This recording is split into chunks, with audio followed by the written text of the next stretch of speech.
wish the younger generation would have been there to hear out our maritime history. But anyways, uh, it will transmit sooner or later because the efforts are going in the correct direction from the Ministry of Education. This project has only brought me here, that is IKS Research Center, which was awarded to us last year.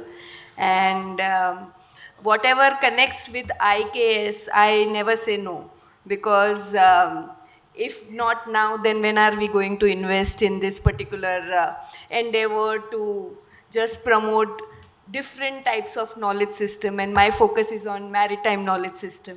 So going beyond the realm of science and maths to taking you, and taking you to the oceanic world, because oceanic world also had its own engagement, and being at the heart of the Indian Ocean and peninsular arc of ours quite invites our intervention as far as our knowledge system is concerned, right? So I gave a talk to Sriviti in July regarding the seafaring and shipbuilding techniques. But since I did not want to repeat that, the same thing, somewhere obviously I'll overlap that with today's presentation. Today I'm more focused on entrepreneurial kind of culture and the capital in the Gulf of Kachchh, because to let you know that how these knowledge systems were just not embedded but hybrid and quite interactive, network based, and of course beyond the commercial realm there is cross culturality also. So we'll just see how theoretically also we can engage and how factually we can just borrow from this particular case study, because I'm giving you a case study and my 20 years of research have been on this region of Gulf of Kachchh. So it is a kind of a natural transmission of what I am being doing to bringing it to the platform of IKS. So I'm like, this another tagline over with this title is telling you that how we have to explore the evolution of maritime trading system and economic practices also. I mean, of course, see, here also when we talk about commerce and trade and enterprise and risking the things at sea, it also needs scientific intervention, because without seafaring, without shipbuilding, you cannot think about crossing the ocean, right? And the second thing which again entwines here or intertwines here is all about how do we see computation, what is their knowledge, because financial matters when it comes to, and we have seen how the West Coast has been over the centuries being contributing in this arena. So the idea is that we have to kind of take a longish or longitudinary approach or centuries long approach to understand that where we are, in which capacity, where we have reached. Say for example, Mumbai continues to be financial capital, so all these networks were so interconnected, right? So let's sail through this journey, and voyage rather, and try to understand that how we try to locate this region, Gulf of Kachchh, which is northwest coast of India, which is very extreme, right? Because there, after the landlocked domain or the terrain starts, where Sindh and the other regions of current day Pakistan also get connected with this particular network. So this network was not just single network, which I want to kind of explain in following slides. And also I'm trying to give you the evolution of maritime knowledge system, the development of entrepreneurial culture and the sophisticated financial operations, which were again over the period of time developed, flourished, and were quite productive and constructive in nature. So here comes my, for this particular talk, I kind of, I'm kind of giving away my very prime research finding, which otherwise I wouldn't have done it anywhere else, because I want to bring it out in my new book on piracy. So here, this is about, early maritime activities, indigenous maritime practices and knowledge, early evidence of trade and navigation, and also influence of external powers in this time, which is again, it is not European hegemonic company centric powers I'm talking about Greek, Romans, Arab traders, and impact on local maritime practices and trade network.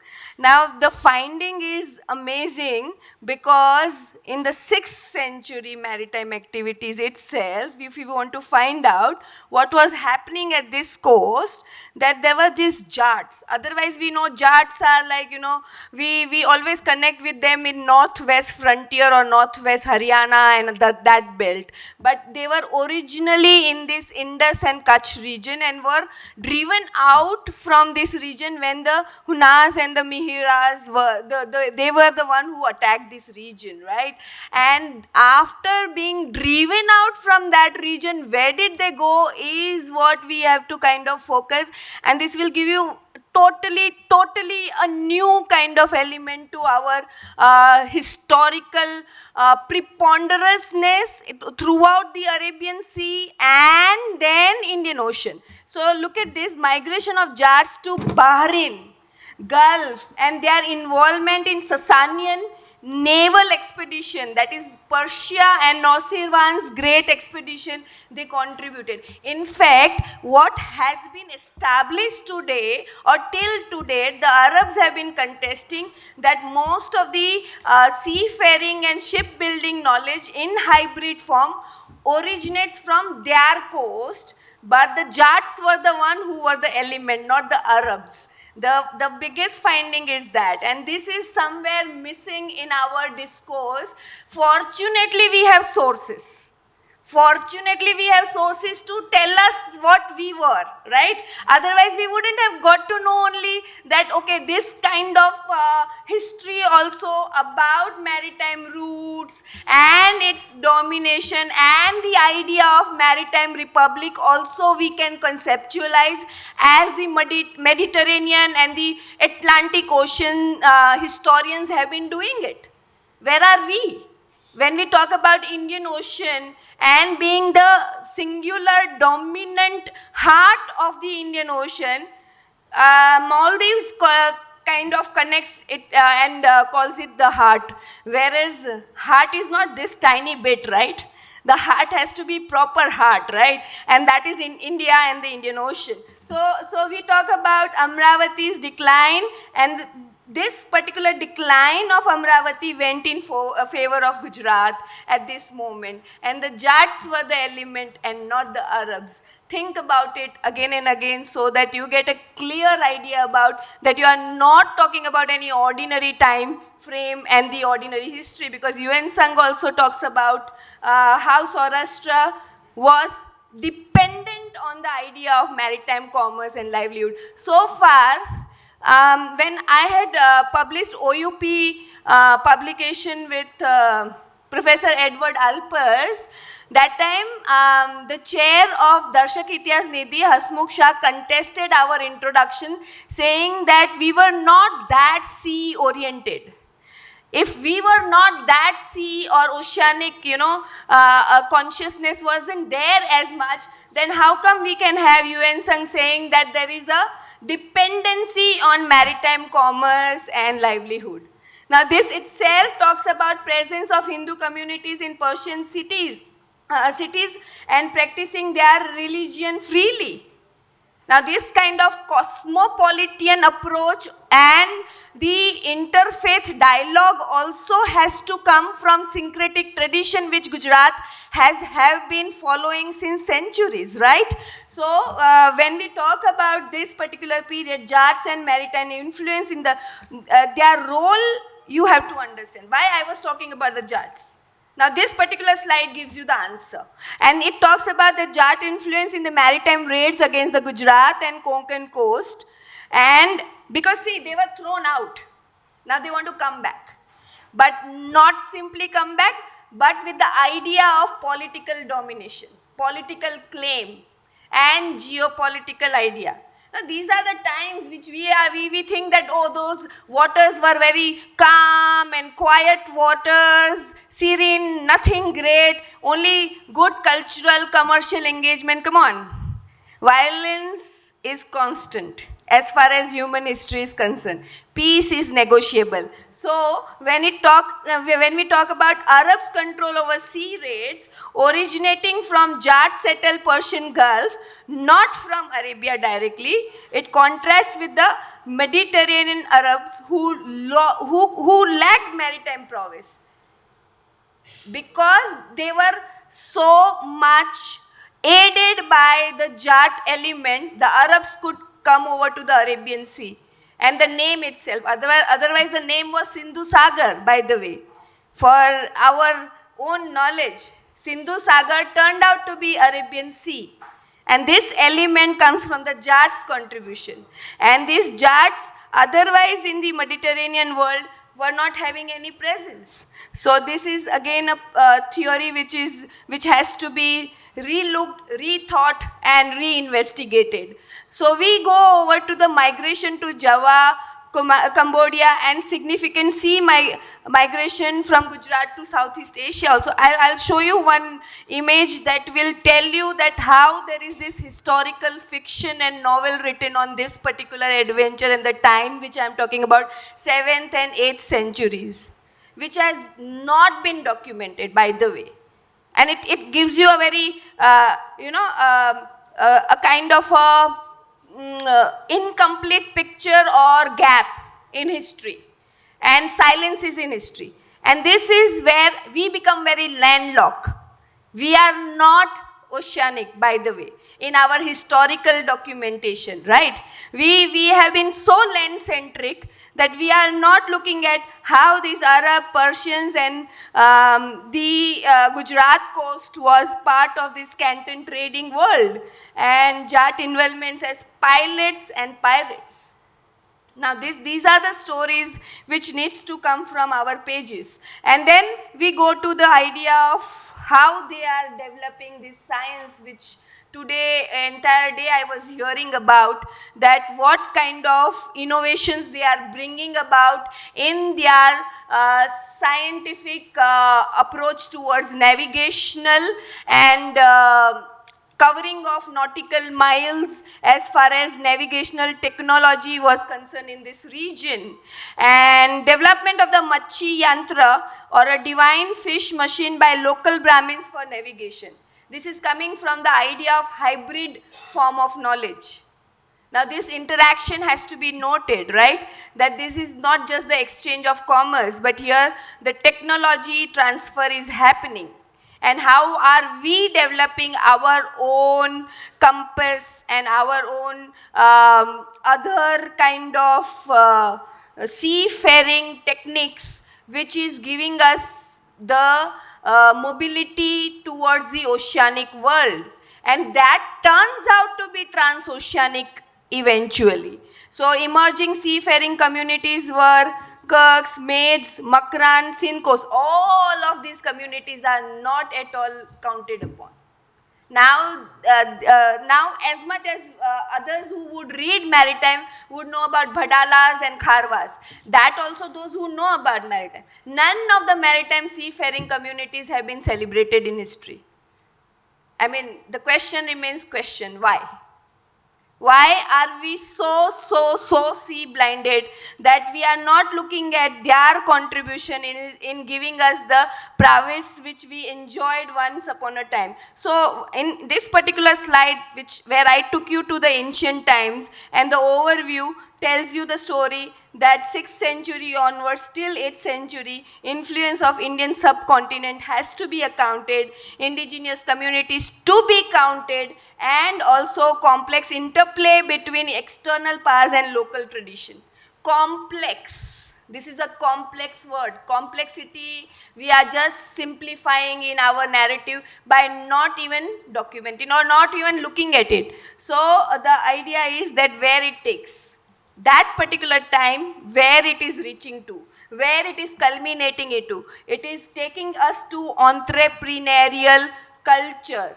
The evolution of entrepreneurial culture in the Gulf of Kachch was driven by the growth of mercantile communities. And this is the overview of my paper, where I am talking about global trading networks stemming out of that particular seafaring, shipbuilding, and of course maritime oceanic trading networks. That dense, complex, and trans-regional networks are coming up. This is the historicity of my findings as far as Gujarati records are concerned. And these are not, see, what happens is that our regional languages, other than Sanskrit, of course, very important, but the Devanagari transcription of it in different forms has to be read, because it talks about Kachch, Saurashtra, Gujarat, Hindustan.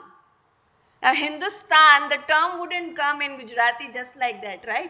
And the idea is that what Gunavantrai Acharya says, that if you do not really record 1,000 years of our history with sea, then you are actually not talking about history. He is talking about his times, that is 1950s and 60s, when he voraciously wrote 30 sea-centric novels. In fact, 1930s, 40s, 50s, 60s, he just kept on writing. He died, when he died, that day he completed one of his novels. This much dedication he was having towards that particular aspects. Imagine if he was the one, he wouldn't have written, we wouldn't have known these pages at all.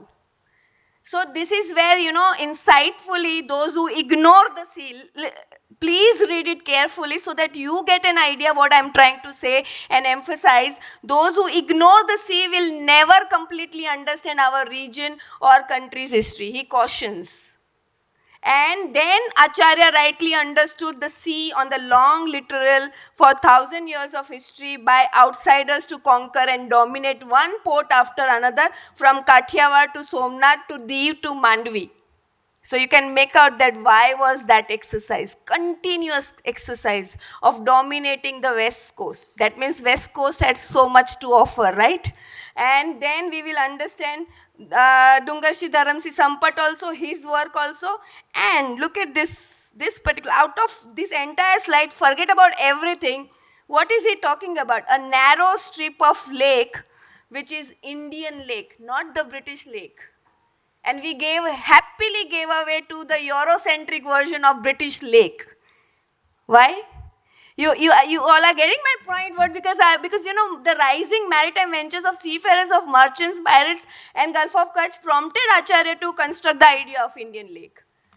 And on the contrary, when the British or the European authors are talking and identifying as a British paramountcy or Pax Britannica, then they are just giving away that idea to British lake.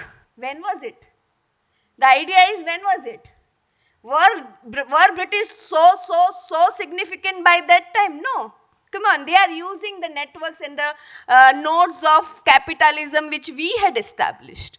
Okay, so the idea is that Dwarka, I am not trying to romanticize, by the way, the idea of Indianness and all that. Not even nationalist point of view. This is purely historic point of view. I am just a historian, and in none other capacity I am talking about. So it is not coming up like, eulogical or glorification of our history. It is not glorification. It is not even bias. It is not even prejudiced. Because the idea is that you have to have neutral and objectified history where we talk about significant ports and merchant enclaves. Because this history needs your attention. Look at the networks. Now, where we sign it, Mandvi, Jamnagar, Bhavnagar, Porbandar, Persian Gulf, Red Sea, East Africa, and archipelagic island of the Indian Ocean in the Southeast Asia. So Halar stretch around Jamnagar, and then all these communities who were involved. And look at the reach. It is so wide and so webby that you can't even, like, where it stems out. So what I could do is this. Surat was, of course, Bandar-e Mubarak, and it was the one who took over in the 16th century and the 17th century, the prominence. So concurrently, traders from Kachchh, Sindh were trying to secure firmer position on the Arabian Gulf, Bombay, Calcutta, Cochin, Calcutta, and then Marwar, Sindh, Jaisalmer, Pali, landlocked also. So it is like, three ways we see. One is your oceanic network, second is your coastal network, the third is your hinterland network, and if you want to go further, then inland networks and mainland and overland networks. This is the way history is to be seen, because geographic constructs are missing in our understanding. Because we are not looking at how the land to land, the diverse networks are shaping up and stemming out. So the overwhelming bulk of trade of orbiting around maritime zone from Bombay to Gulf of Kachch. This is the huge collaboration. See, this is what I could come out: oceanic and transoceanic, minor, inland, hinterland, which I just spoke, coastal circuits, intercoastal networks, major across the sea. So it's this. It's this. And beyond that, of course, we have this entire idea of the ports, which I can. Actually, Gunwantara Acharya talks about 84 ports. 84 ports of the Indian Ocean, major, minor, whatever you say, or however you identify active, inactive. But these were the networks which connected with the Gulf of Kachch. So I have given different directions to this based upon what was exchanged, which commodities were exchanged, how capital flow was directed and germinated and evolved. So, So this particular, the Arabian Sea, Indian Peninsular Arc and Eastern Waters is what this particular map is showing. And commodity in circulation. This is where the idea of capital comes. How are we so resourceful? Do you think only West Coast had everything? No. West Coast was resourceful and it was going over to all the direction to pack whatever from mundane to high value commodities, whatever they could load in their or on their ship, they would load it, take it to sea, at sea, crossing the oceanic turbulent or perilous or boisterous waters, and taking up the idea of material culture, mobility, supply, trans-regionality, everything. This is really the idea of enterprise. My title, where I consciously added up the word enterprise, right? I mean, you can think about the times which I am talking about where you have industriousness of artisans. Today, we all were deliberating on the idea of metallurgy and all that, right? So, actually, artisans were the contributor also. They were silent players because in the engagement of seafarers and traders, you don't talk about artisans who are supplying all these commodities which were exotic in nature. Say, for example, even textile weavers. We don't talk about them, but they are also not aware about where their products are going. But it is in circulation. So the idea is of circularity. And then circularity, participants are known, unknown, player, non-player, whatever you call them. And then this is the idea, one of the chief players in trans-regionality, exchange of religious thoughts, pilgrimage, culture, exchange, and seafaring. All this is coming through this. How trans-regional networks were formed.